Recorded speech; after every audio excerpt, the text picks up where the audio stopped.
Alright, we're going to look at putting the rear wheel back onto a BMW S1000RR. So this is the push drive. This takes the shock away from the chain transferring the power to the sprockets to the rear wheel. It's just like a little rubber insert, and BMW uses some pretty shitty little rubber inserts because that one broke without even really pulling it out. It just snapped. So that tells me it's the lowest bidder built them for BMW. And we just put our sprocket back into place. And now the wheel's just about ready to go back onto the bike.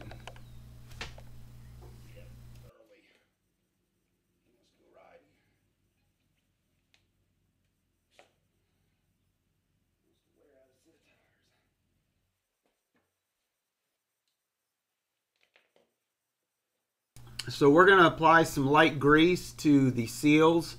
We're going to do it both sides. The sprocket side has a little fitting, little spacer that goes in there for the axle to slide through.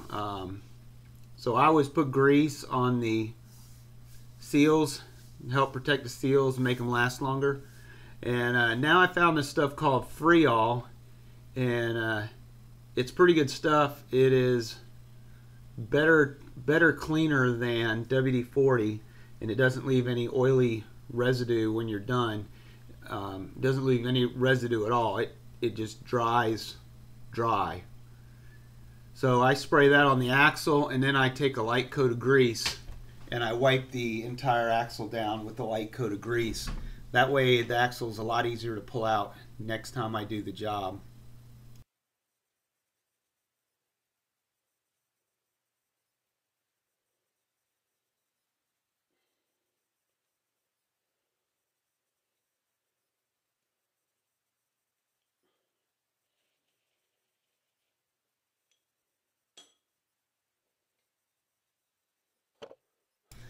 So once we have the axle greased up, we're ready to put this thing together.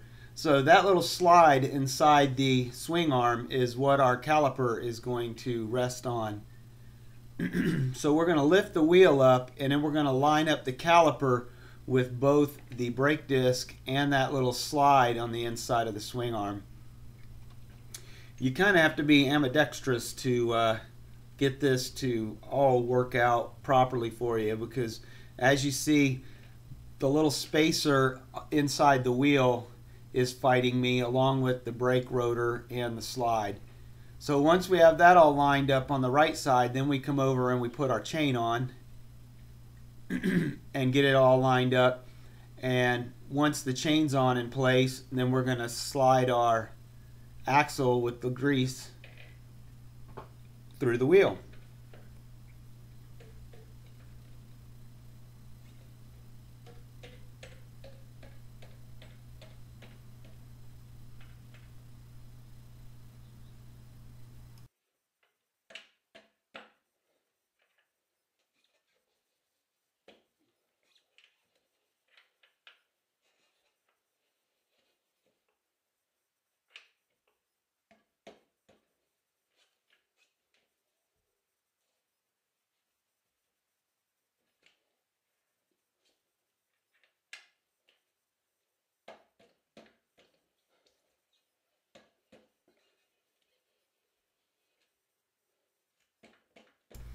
And do note, I'm using the palm of my hand to pound this axle through.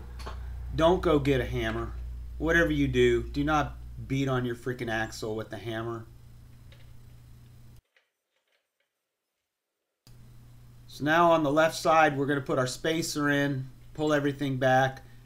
The chain didn't need any adjustment, so we don't need to do anything there. We just leave it alone. This nut takes about a ton of torque, but like I said in my removal video, I have no idea where my 34mm socket is, so I had to use a crescent wrench I am not a fan of doing this with the crescent wrench, and I would persuade you not to do your rear wheel with the crescent wrench. But this guy wanted his wheels done and he didn't want to wait. He was okay with it. When you're done with this, go ahead and pump up the brakes. Now I gotta warn you, what you're gonna see next is what happens when you don't scrub the tires before going for a ride. The road was a little bit damp and this bike went down about a quarter mile from the house after I changed the tires. So be careful with new tires, very careful. Thanks for watching my video. Bye-bye.